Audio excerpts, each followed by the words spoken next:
Cumbia villera, locally, Cumbia viʻeɾa, or Cumbia viʻeɾa, roughly translated as slum cumbia, ghetto cumbia, or shantytown cumbia, is a subgenre of cumbia music originated in the slums of Argentina and popularized all over Latin America and the Latin communities abroad.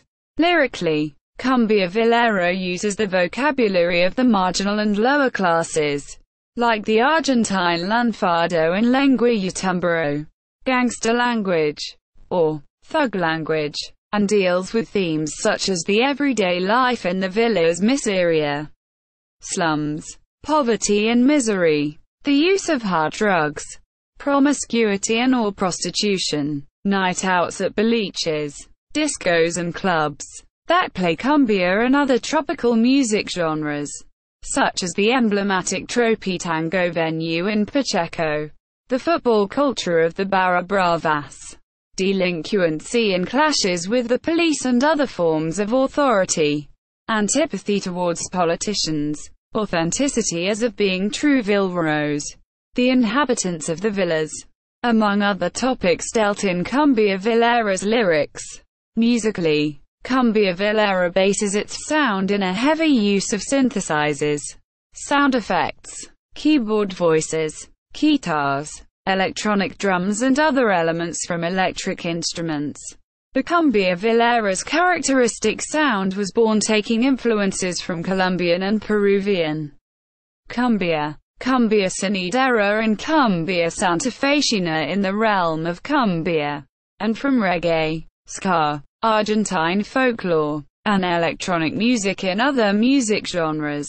Lastly, the creator of Cumbia villera, Pablo Lescano, admitted that his lyrics were influenced by bands from Argentine punk rock like 2 Minutos and Argentine rock rollinga like Viejas Locas. This overview is not definitive.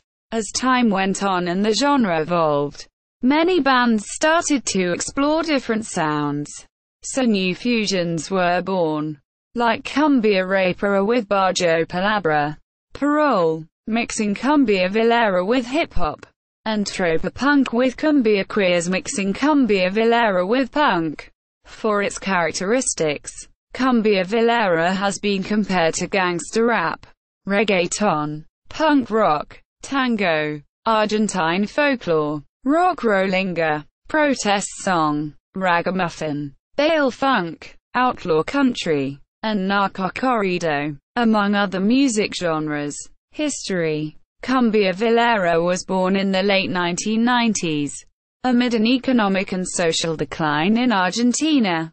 The introduction of neoliberal economics in Argentina in the early 90s gave a quick boost to the nation's economy but progressively marginalized large areas of the society. And by the late 90s, Argentina was in a total and implacable depression.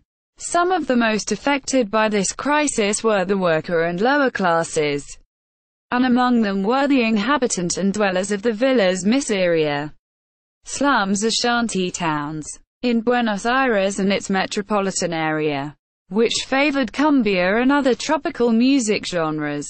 However, through the 90s, Argentine cumbia bands such as Grupo Sombras, Group Shadows, or Grupo Green didn't touch social issues, and in fact the lyrics were limited to themes such as love or partying. It was in this situation that in 1999 the first Cumbia villera band was born in the depths of Villa La Esperanza, Villa the Hope, a slum in San Fernando, Buenos Aires, north side of the Buenos Aires metropolitan area. Pablo Lescano, then guitarist from one of these cumbia bands, named Amar Azul, to love blue, but to play on words with Mar Azul, Blue Sea, started to pen new songs with more aggressive lyrics, but his band rejected them.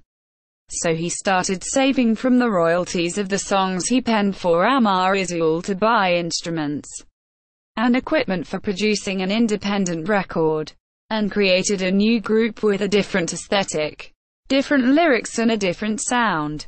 Flor de Piedra, stone flower, a name that also has a double entendre, meaning roughly, hell of a rock. However, Pablo Lescano decided not to play any instrument in the band because he stayed in Amarillo, and he just limited himself to songwriting, composing and managing. Flor de Piedra released the first Cumbia villera's album, La Banda Más Loca, The Craziest Band, by sending the master to a pirate broadcaster due to lack of interest in major record companies. And when the song used as the promotional single and first Cumbia villera song, Vos Esos un Boton, You're a Snitch, started to dominate the airwaves. The leader music label finally was interested in the band. The records began to get heavy airplay, and soon the poor, the marginalized and the unemployed identified themselves with the new musical genre, and Cumbia villera spread out to other large urban settlements, eventually rising to popularity in all Argentina. By 2000 there were dozens of Cumbia villera bands starting, playing and recording their albums. One of these bands was in fact the second created by Pablo Lescano, this time definitely with the role of singer and guitarist. Damas Gratis, Ladies Night, but also Ladies for Free, which he created after a motorbike accident that cost him his place in Amarillo.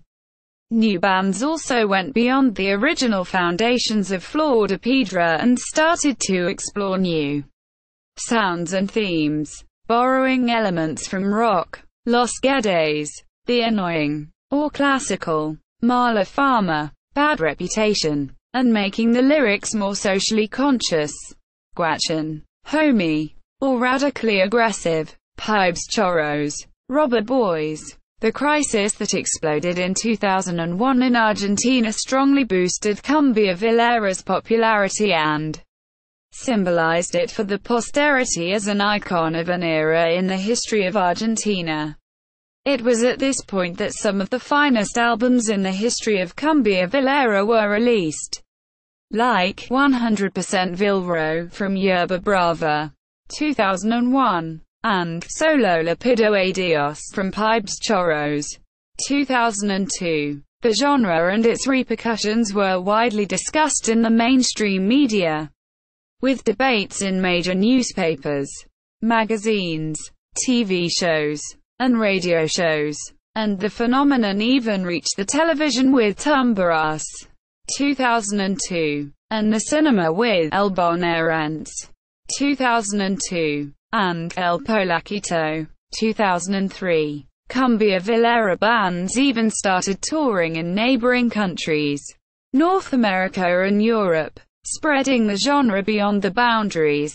This Argentine invasion greatly influenced the peoples from the Latin American countries where the bands toured, and soon there were Cumbia villera bands formed in countries like Uruguay, La Clave, Paraguay, Los Rebeldes, Bolivia, Diego Soria, Chile, Guanajuato, and Mexico. Cumbia Zero, contributing musically to the genre by using the different styles and influences from all the music genres of those nations, and contributing lyrically by using the vocabulary and slang used in the everyday life in their respective countries. But trends in Argentine cumbia started to change by 2003. Owing to the election of Argentine President Néstor Kirchner and the subsequent improvement in the nation's economy, some new measures in the Argentine music industry that affected the original Cumbia villeras theme, like pressure from the managers of the bands to quit singing controversial lyrics and censorship from broadcasters and the COMFER that forbade Cumbia villera. Though at what extent the censorship diminished Cumbia villera's predominance or, on the contrary, further invigorated the musical genre, is discussed. The advocacy in the villas of Christian groups, both Catholic and evangelical, also contributed. Other causes include changes in Cumbia villera's bands like breakups, guachin, switching singers and or other members, yerba brava, and downfalls in drugs or other addictions, damas gratis, and the rise of new cumbia bands that differed in both sound and lyrics and even aesthetics, like la bass and el original that, for the most part, avoided controversial lyrics and instead sang about love, and named their style as cumbia bass, or other monikers to avoid the implicancies of being labeled as cumbia villera and subsequently being forbidden to play in venues or receive promotion due to the censorship of COMFER.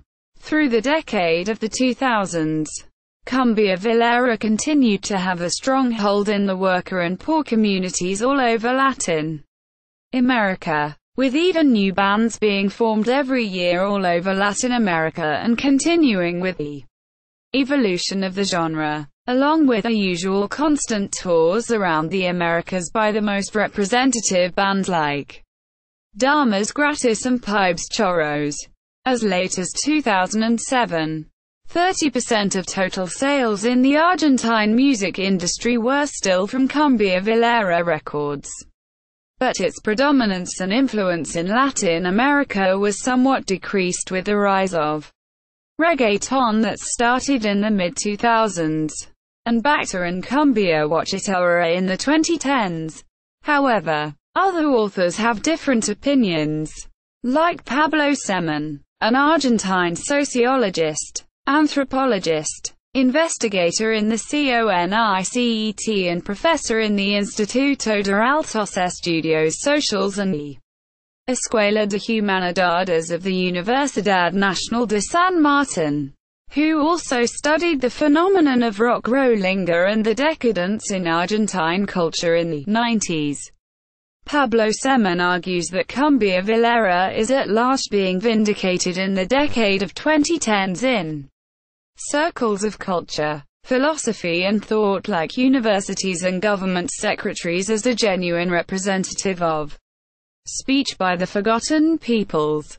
The rising promotion in the 2010s of cumbia villera bands by mainstream rock and pop publications, like the Rolling Stone of Argentina magazine.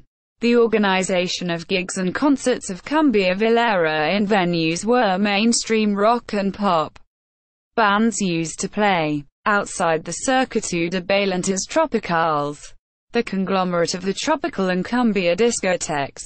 And lastly, the close collaboration and financial production of cumbia villera bands by mainstream musicians, like Andrés Calamaro, Vicentico and Fidel Medal, is also a phenomenon of the 2010s decade seen as a sign of good health in the genre. Nevertheless, cumbia villera remains in the memory of the collective imaginary as the most aggressive, the most defiant and the most socially conscious style of cumbia ever made, and one of the last genres made with true social commitment in the music in recent times. Circumstances. Ever since the 1930s there has been a strong migration from the provinces, as well as from neighboring countries like Peru, Paraguay, and Bolivia, to the greater Buenos Aires area where factory jobs beckoned. Migrants brought along their culture.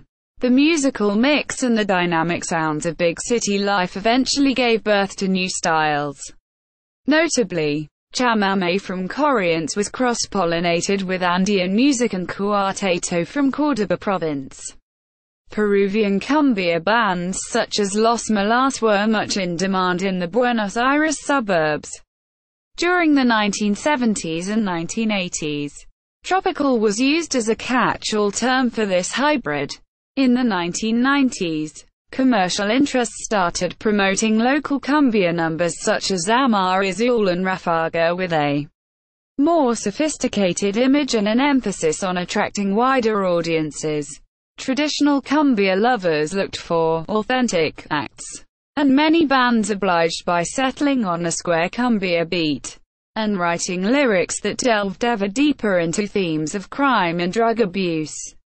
A pioneering act was Los Pibes Chorros, the Thieving Kids. Other bands in this vein are Yerba Brava, Tough Weed, a play on words referring both to yerba mate and marijuana, and damas gratis, ladies' night, literally, ladies for free, widely acknowledged as the genre's leading act. That was started by Amar Azul's former keyboardist Pablo Lescano after a serious car accident made him reconsider the message he wanted to convey through music. The pauperization of vast segments of the population due to the economic slowdown that started in 1998 enlarged the social substrate that sustained the genre. The term cumbia villera took hold in the media, and many bands were propelled into fame when emerging football stars from the shanty towns, such as Carlos Tevez, proclaimed their allegiance. When his schedule allows, Tevez is lead singer for Piola Vago.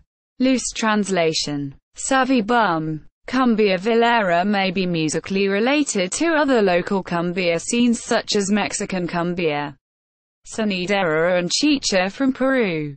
Reggaeton and hip-hop are less frequent influences.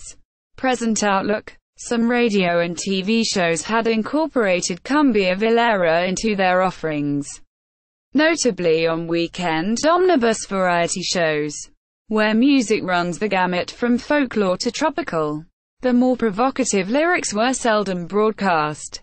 Some of the bands gained audiences outside of Argentina, notably in Uruguay and Chile, due to pressure from broadcasters and, allegedly, influence from evangelical preachers active in the shanty towns.